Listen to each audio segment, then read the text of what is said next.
sebagai penutup, bonus terakhir. Biasakan kalau Anda buang air kecil, saudara, jangan berdiri, apalagi buang air besar. Buang air besar berdiri sih kelewatan, saudara. Saya cerita buang air kecil. Kenapa saya cerita buang air kecil? Karena sekarang ini saya lihat sampai-sampai di masjid-masjid, ya, kadang-kadang tempat kencingnya juga disediakan yang berdiri, saudara. Nggak pantas. Apalagi ini di negeri Islam. Ini Indonesia ini mayoritas umat Islam. Mestinya tempat-tempat buang air kecil itu, saudara, disediakan ruang-ruang supaya orang bisa buang air kecil dalam posisi jongkok. Perhatikan cara jongkoknya. Perhatikan cara jongkoknya. Perhatikan. Sengaja ini saya tarik biar kelihatan kakinya. Perhatikan cara jongkoknya. Jadi kalau kita baca kitab Kifayatul Akhyar sampai cara jongkok diajarin. Sudah. Nah, cara jongkoknya itu perhatikan. Jadi ini kiri, ini kaki. Jadi kita punya paha, ini pantat kita, ini diri di atas kaki kiri. Ini tegakkan. Begini cara buang air kecil. Seperti ini. Nah, karena kalau Anda lakukan seperti ini, insya Allah buang air kecilnya tiris. Kita jauh dari penyakit silisil bone. Nah, penyakit yang kencing gak habis-habis. Sebab kalau Anda tidak tiris, ya perasaan kalau kita jongkok aja biasa, kencing, selesai. Saudara, nah begitu selesai, kita ambil wudhu dan lain sebagainya. Tanpa terasa, kadang-kadang air kencing masih keluar. Ngetesnya gampang. Cara ngetesnya, Anda kencing jongkok biasa. Nah, setelah jongkok biasa selesai, Anda cebok, istinja, Anda keringkan, Anda taruh kapas. Tes saja atau taruh tisu. Nah, taruh tisu, Anda pakai celana dalam, taruh tisu, tutup aja dengan tisu. Habis itu Anda wudhu, apa segala macam, Anda mau sholat. Buka lagi, lihat tisunya. Ada tetesan air keluar lagi. Itu kalau kita mau ngetes, bener gak ini keluar lagi? Jadi kalau orang yang buang air kecilnya tidak tiris, akan keluar lagi. Nah, maka itu supaya tidak keluar lagi, perhatikan, ini seperti ini akan tiris. Seperti ini. Nah, setelah seperti ini buang air kecil, kita bungkukan sedikit. Nah, kita bungkukan sedikit. Nah, boleh sekali-sekali kalau masih berasa ada, kita tukar posisi. Nah, sekarang kita di kanan, kiri yang tegak. Tapi ini bukan posisi utama, bukan. Posisi utama yang tadi. Posisi utama yang tadi. Ini cuma untuk menggoyang kita punya kantung kencing. Supaya kantung kencing kita ini kegoyang. Digoyang begini. Balik lagi. Nah, tapi ini yang utama. Ini kalau begini kita kencing, insya Allah tiris. Tidak akan tersisa lagi. Kira-kira jelas tidak? Ditambah lagi dengan jari kita. Kita tekan bagian bawah sebelum bagian dubur di bawah ada, kalau kita tekan keluar lagi. Keluar lagi ke cairan. Tekan sedikit. Nah, yang ketiga, istibra. Apa istibra?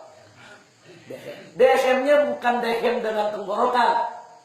Bukan dehem dengan suara dada. Dehem dengan perut. Perut.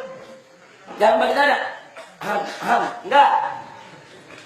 Coba lihat, ada bedanya nggak dengan dada sama dengan perut? Beda. Coba pakai perut, gimana deh? Perut kita tekan. 3-4 kali. Itu klepnya terbuka. Kita DM, klepnya terbuka, dia akan tiris air kencingnya. Kira-kira jelas? Habis itu baru kita istinja. Jadi Islam yang indah. Anti cara kencing diajarin. Sampai cara kencing diajarin dalam Islam, ya ikhwan. Dan ternyata para dokter mengakui. Para dokter itu mengakui ternyata betul memang posisi itu membuat bukan hanya kantung kencing, membuat ginjal kita di posisi yang benar untuk membuang daripada air seni.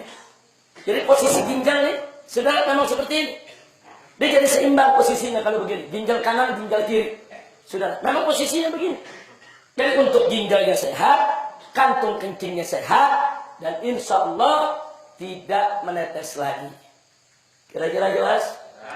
Nah, ini oleh-oleh pelajaran terakhir. Mudah-mudahan manfaat untuk kita semua. Amin ya rabbal alamin. Tolong diamalkan, dijalankan supaya sholat kita bisa lebih tertib lagi. Tapi ingat, saya membahasnya cuma sangat singkat sekali. Nah, belajar lagi sama guru-guru kita. Tanya kita punya guru, tanya kita punya ustaz, tanya kita punya habib. Dengan kitab-kitab yang mereka baca. Bagaimana tata cara sholat, bagaimana rukun sholat, bagaimana tata cara wudu. Apa itu hal-hal yang najis, apa itu hal yang membatalkan daripada wudhu kita. Pelajari. Sebab kalau Anda tidak tahu bagaimana cara bersuci, bagaimana sholatnya bisa benar? Itu pintu. Sholat tidak sah kalau bersucinya nggak beres. Pelajari dulu bagaimana cara bersuci, bagaimana cara sholat. Jangan sampai kita tidak tahu. Sampai di sini jelas?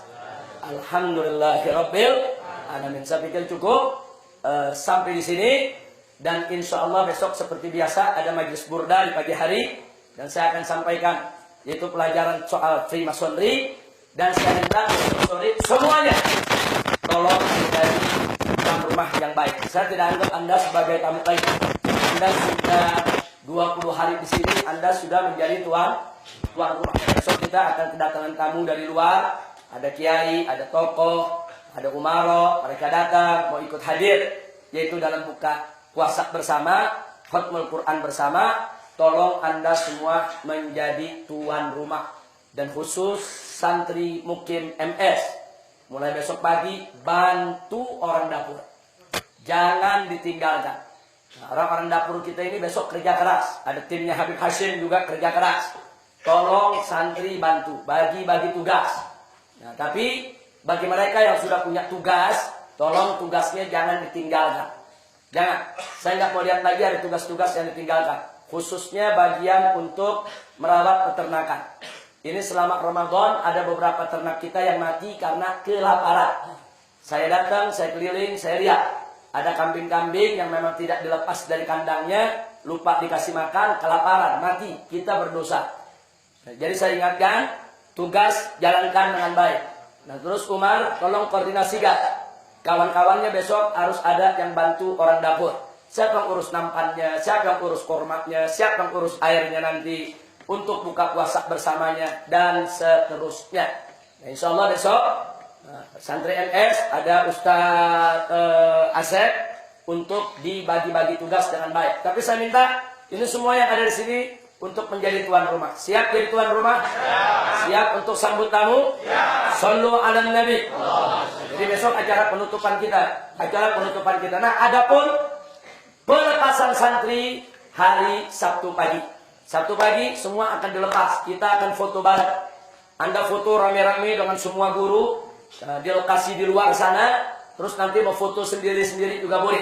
Ada mau foto sama Habib Hasim, ada mau foto sama Habib Kamil, ada mau foto sama Habib Hanif, ada mau foto sama Habib Abdullah. Jadi kita session foto untuk kenang-kenangan. Semua kita lakukan di hari Sabtu pagi. Selesai itu silakan. Yang mau pulang-pulang, yang mau terus nginep di sini juga boleh. Yang belum punya tiket kembali atau dia nggak bisa kembali kecuali setelah Lebaran, silakan untuk tinggal di MS dulu. Sampai di sini jelas tidak? Nah, santri mukim, tolong ingat, dan para relawan, tolong santri mukimnya bisa dibantu.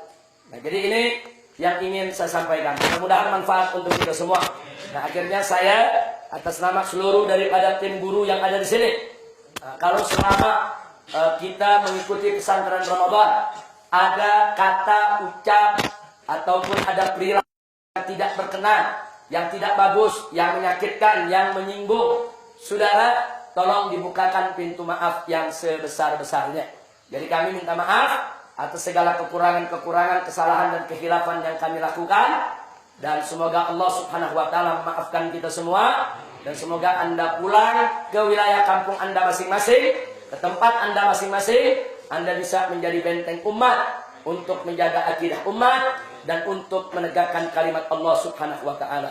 Amin ya rabbal alamin. Nah, itu saja yang bisa saya sampaikan. Tidak.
Oh gitu.